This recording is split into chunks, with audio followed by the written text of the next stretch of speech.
Taking the High Road podcast, presented to you by Divorce Buddy and CDC Certified Divorce Coach. Welcome to the show.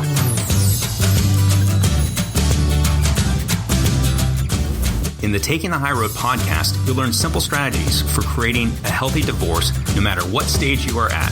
This podcast also has a companion book available from Amazon.com that includes valuable insights from 11 certified divorce coaches. To learn more, be sure to visit highroadanddivorce.com. Again, that's highroadanddivorce.com. Today I have Mark Levy. Mark is a CDC Certified Divorce Coach, a conflict resolution specialist, and a divorced father of 3. In his practice, he works with highly competitive professionals, including athletes, entertainers, and executives going through milestone transitions in their lives, including high-conflict divorce. Today, Mark is going to share his insights and his 5 steps to a mindful divorce. Mark, welcome to the show. Thank you. Mark, those who know you know that your approach to resolving conflict, as well as your approach to life in general, has a Zen-like feel to it. Can you share with us when and how you developed this style? Growing up in a fast-paced city like Los Angeles, I was seeking balance in my life by the time I went to college. My studies focused on international business with a specialization in the language and culture of Japan. And my professors insisted that to best understand the mindset of a Japanese politician or business person, I would need to immerse myself not only in the history, art, and culture of the people, but also in the belief systems that influence each and every part of their daily lives. Consequently, I spent a great deal of time learning about the principles of Buddhism, Taoism, and Confucianism. And it didn't take long for me to see how these practices had long-lasting positive effects on my teachers. They each exhibited a powerful sense of balance and inner peace. And I say powerful because they were far from being weak or easily manipulated. On the contrary, these humble monks were anchored in a self-awareness that was unmistakable. And they said a great deal by saying very few words at all. This, of course, was quite different than what I grew up with in the United States. And right from the start, I noticed that at the core of these spiritual teachings was the common denominator of awareness, also known as mindfulness. And since then, I've tried to apply the practice of mindfulness throughout my life, both personally and professionally. Over the years, I found that during moments of intense conflict or disagreement, by being mindful, I was able to make more rational, less emotionally charged decisions that had a far more positive impact on my life than if I had reacted impulsively in the moment. As I began to coach individuals who were going through their own high conflict situations like divorce, I started to see how mindfulness could help my clients generate exceptional results from a place of calm, clarity, and confidence. Mark, mindfulness, particularly in divorce or other high-conflict situations, is a powerful concept that we often overlook. And most people in North America or the West aren't typically familiar with the concept. We hear the term thrown around a lot, but to provide greater clarity on its meaning, can you delve deeper into what mindfulness is and how someone going through the divorce process can apply mindfulness to help them survive this process? Absolutely. I would say that mindfulness is a way of observing what's going on in your life from a more relaxed, more objective mindset. It doesn't eliminate life's pressures, but it does help us respond to them in a manner that's more balanced and open-minded. It gives us a bit of time and space to consider our options rather than acting out impulsively. It doesn't mean that you'll be immune to feeling emotions like anger, resentment, or jealousy. It does mean that you'll catch yourself feeling this way, call yourself out on it, and ideally let your emotions pass by rather than reacting to them. As you know, during a divorce, both parties are expected to make dozens, if not hundreds, of life-altering decisions for themselves, for their children, and even for their spouses. These decisions will have a profound impact on everybody involved for many years to come. And considering that divorce can be one of the most intense experiences in a person's life, not only legally and financially, but also socially, emotionally, and spiritually, it's easy to see why so few divorces end on a healthy note. And I say healthy because, in the end, isn't that what we really want for ourselves and for our families? Thus, I found that by helping clients really take a moment to step back from their situation, assess their options, and contemplate about their futures, they approach the challenges and decisions of their divorces more strategically and less impulsively, more logically and less irrationally. Okay, now that seems easy enough. But what stops people from thinking and behaving in a mindful way on their own? Well, aside from the obvious pain, frustration, and anger often associated with couples going through a divorce, we've all been socialized to win rather than to collaborate. That's interesting. Now, we're clearly socialized to be highly competitive creatures. Why do you think this is the case? Well, we live in a society that's highly competitive. From early childhood, we're bombarded by competition in school, in sports, in business, and in politics. And even though we as a species are driven forward by competition, it's the completely wrong mindset when entering family court, which is all about cooperation and collaboration. The problem is that we're socialized to believe that in order for one of us to win, the other must lose. And though this may be the case on the football field, in family court, it really doesn't work that way. Most often, there are either two winners or two losers. Now, we're clearly socialized to be highly competitive creatures. Why do you think this is the case? Well, if you're going in to win, you have to be thinking, what is a win and who is it for? Is it for you or is it for your family? Is it for your kids? And is a win to create scorched earth and demolish or emasculate your partner? Or is it to have a healthy transition into your next phase of life? Right. So in the adversarial context of family court, if you're suing each other and your goals are punitive, that is, you're seeking revenge to punish the other person rather than seeking an amicable resolution, you may feel like you're winning because you're inflicting more pain on your adversary, your ex. But ultimately, what you believe in your mind is a win is not really a win at all. Both people are losing, and worse, so are the kids. Now, in contrast, if people approach the process in a mindful manner and trying to identify solutions that benefit all parties, that's a win-win. So in essence, your choice is win-win or lose-lose, and you choose. That's correct.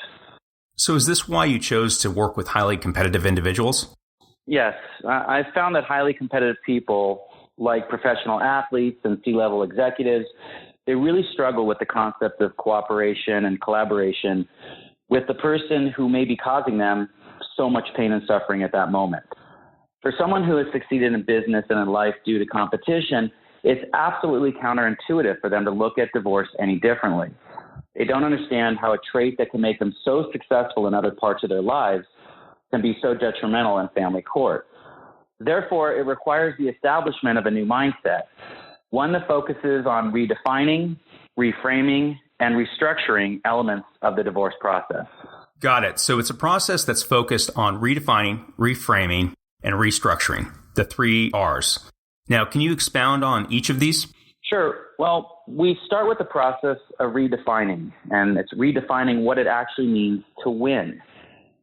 And then we work on reframing many of the preconceived notions of divorce in order to lessen the suffering normally associated with it. And finally, we work on restructuring the family household in a way that can benefit the entire family rather than just one parent. Mark, that's interesting. So I want to drill down a bit. Redefining, reframing, restructuring. Can you give us an example?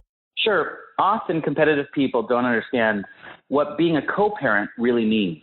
An exercise I use with clients today was shared with me by my mentor years ago when I was going through my own divorce. It sounded something like this. He asked, "What's the most important thing in your life?" And I answered, "My children." And he said, "Great. So for purposes of this exercise, could we place a valuation of, let's say, $100 billion on them?" I said, "Okay." He said, "Okay, so you're the co-chairman of a $100 billion corporation." I said, "Okay." And then he hit me with the following. "So guess who you're co-chairing with?" And I sat there in silence, realizing what he had just said. So he continued, "Just like in business, you don't have to like your co-chair, and you definitely don't have to love her, but you do have to communicate with her. You do need to work with her to make the best possible decisions for your children. It's your responsibility." This simple exercise helped me reframe what co-parenting meant to me. And from that point on, I was able to remain laser focused on my priorities as a father and as a co-parent. In the past, you've mentioned that the principles of divorce coaching are very much in alignment with many aspects of Buddhism, Taoism, Confucianism. Can you explain what you mean by that? Buddhism is all about creating balance in your life by seeking and maintaining a broad perspective. And Divorce Coach is all about managing a client's expectations by helping them step back and gain perspective by consulting with experts in various fields. Confucius aspired for people to become the best possible versions of themselves through a set of principles, including living one's life with integrity and dignity, as well as staying true to one's personal values. Similarly, your divorce coach is there to encourage you to resist getting pulled into the mud by your spouse.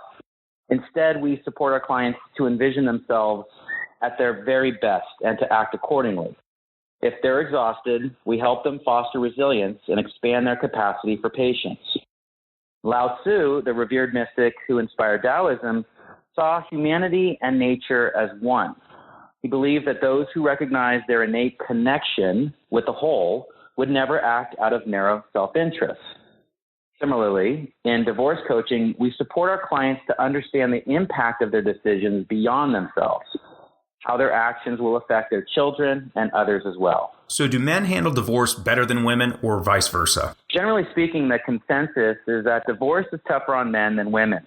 Part of the reason is that 70% of divorces in the United States are initiated by women.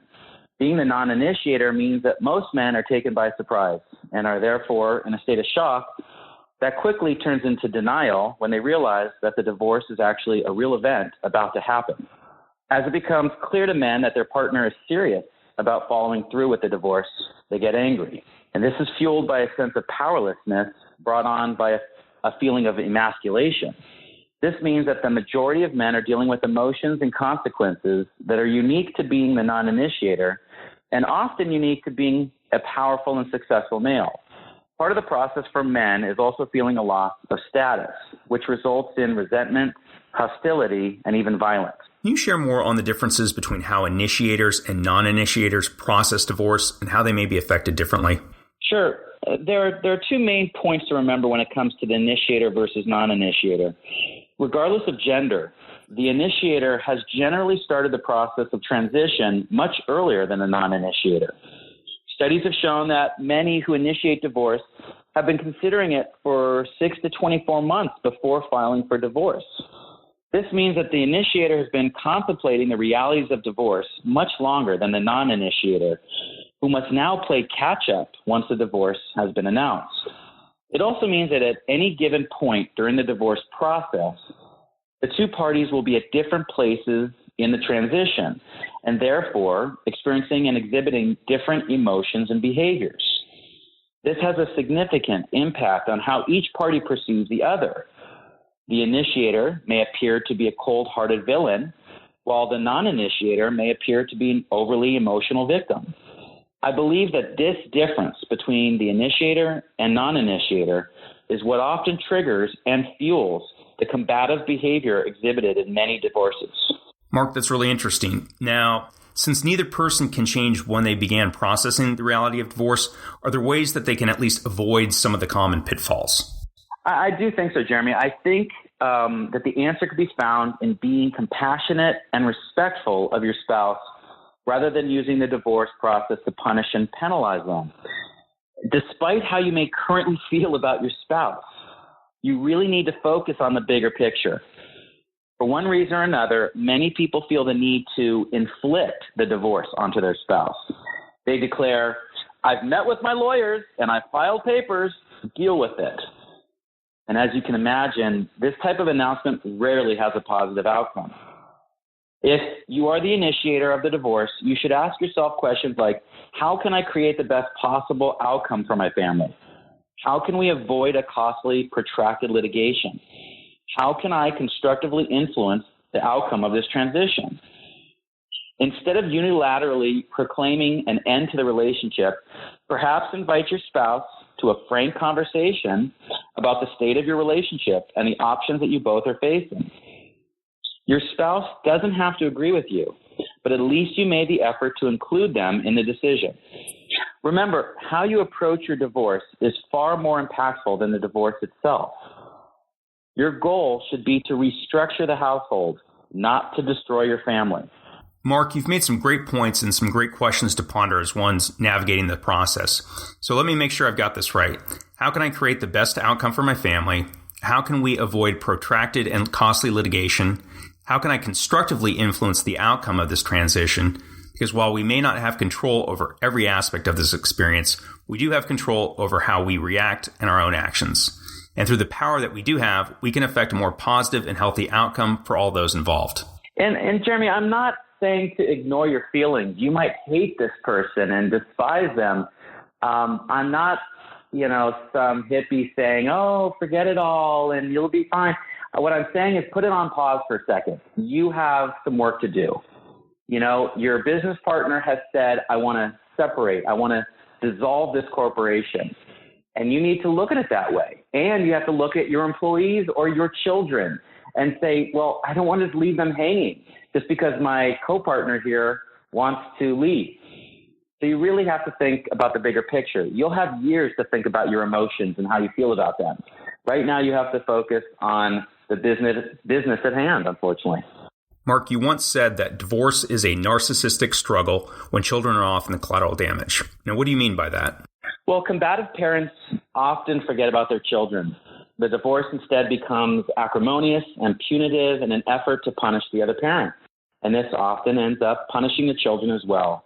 Worse, though, is when the parents fight over the children like possessions. So when parents behave selfishly and ignore their children's needs, how do you coach them? I remind them that we don't own our children, that we're more like stewards, guiding and nurturing them into adulthood. It's vital to consider what's best for the children, even when it conflicts with one's personal goals and desires. Now, in previous conversations, you shared your coaching process known as the 5 steps to a mindful divorce. Can you identify what they are and in a sentence or two describe each of them? Sure. The 5 steps to a mindful divorce include acceptance, accountability, compassion, choice, and creation. The first step is acceptance. Acceptance of what is. You're getting a divorce. There's a lot of emotional baggage with it. Don't let it cloud your judgment. You have a lot of work to do. Others may be counting on you. So it's time to get focused and clear. The second step is accountability. You married this person. You may have had children with this person. Now, one or both of you want a divorce. Take responsibility for your actions, and more importantly, take responsibility for protecting and nurturing your children through this stressful and emotional time. They probably didn't ask for this divorce, so they shouldn't have to suffer through it. So don't forget about your children's needs. The third step is compassion. Forgive yourself. Don't beat yourself up. There are 2 sides to every story. We all make mistakes. You're not the first. None of us are perfect. So focus on being your best self and making the most of these new circumstances. The fourth step is choice. This step will define your character for many years to come. Regardless of your spouse's actions or inactions, are you going to make this divorce easy or difficult? I'm not encouraging you to give up. I'm encouraging you to think into the future and powerfully choose how you want to look back at this time in your life, how you want your children, your family, and your friends to reflect back on it too. If there's ever a moment to take the high road, this may be it. And the fifth step is creation. I think it's the fun step. It's where you get to look into the future with hope and excitement. Yes, you may feel scared and vulnerable too, but that's natural. You're not alone. We survived, and so will you. So do some soul searching and figure out how to turn these lemons into lemonade. I believe that with time and perspective, divorce can actually be a powerful, positive, transformational process where one can develop greater self-awareness, self-expression, and happiness than ever before. But it will take time, introspection, intention, and healing. Well said, Mark. Now, how does the listener learn more about you and your coaching practice? They can reach out to me through my website at quantumresolution.com. I would love to hear from them. So that's quantum-resolution.com. Again, quantum-resolution.com. That's correct. So, Mark, you do sessions both in person and via Skype? All the above. All the above. Okay, great. And is there an email? Address it to m@quantum-resolution.com. Excellent. Well, thanks so much, Mark. Really appreciate your time and for your insights. Thanks for having me. Thank you for joining us today on the Taking the High Road podcast.